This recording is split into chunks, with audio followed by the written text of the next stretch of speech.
Muy buenos días.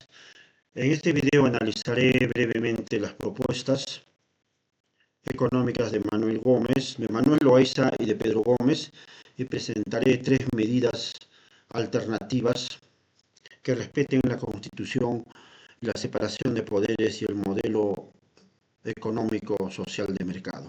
Analizando la propuesta de Manuel Loaiza, la propuesta que el Ejecutivo apruebe el presupuesto por decreto supremo es riesgosa porque elimina el control del Congreso sobre el gasto público.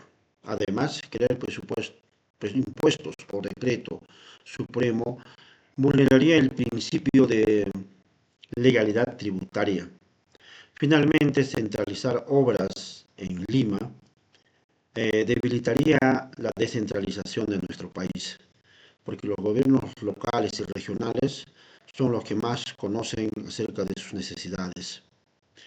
En conjunto, estas medidas podrían aumentar la discrecionalidad del gobierno y reducir la transparencia. La propuesta de Pedro Gómez. La emisión obligatoria de billetes afectaría la autonomía del Banco Central de Reserva y podría generar inflación. Prohibir la inversión privada en minería o pesca reduciría empleo, inversión y recaudación. Además, controlar los precios de alimentos puede generar escasez. eh, si el precio fijado no cubre los costos de producción y distribución. Por eso, el Estado debe regular y fiscalizar, pero sin reemplazar las reglas constitucionales ni distorsionar los mercados. Las tres medidas económicas que propongo son: primero, propongo un presupuesto social descentralizado y transparente, priorizar agua, salud, educación, seguridad y vías rurales, según indicadores de pobreza y brechas. Su objetivo es reducir desigualdad regional y local con las grandes ciudades. Segundo, propongo formalizar el micro y pequeña empresa mediante trámites simples, capacitación digital, acceso a créditos y beneficios tributarios temporales. Objetivo es crear empleo formal y ampliar la base tributaria.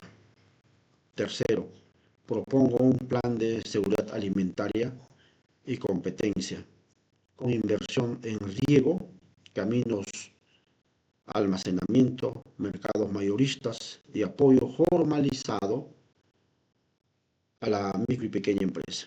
Otro sería apoyo focalizado a las familias más vulnerables, con el objetivo de reducir los costos sin controles de precios que provoquen el desabastecimiento. De esta forma, la población tendría al menos una educación de calidad, tendría seguridad, caminos y, por último, la focalización o ayuda a las personas o a la población más vulnerable. En conclusión, la política económica responsable debe combatir la pobreza sin debilitar las instituciones. El crecimiento sostenible requiere estabilidad monetaria, inversión responsable, presupuesto transparente y descentralización efectiva. Atención a los sectores más vulnerables de nuestro país. Muchísimas gracias.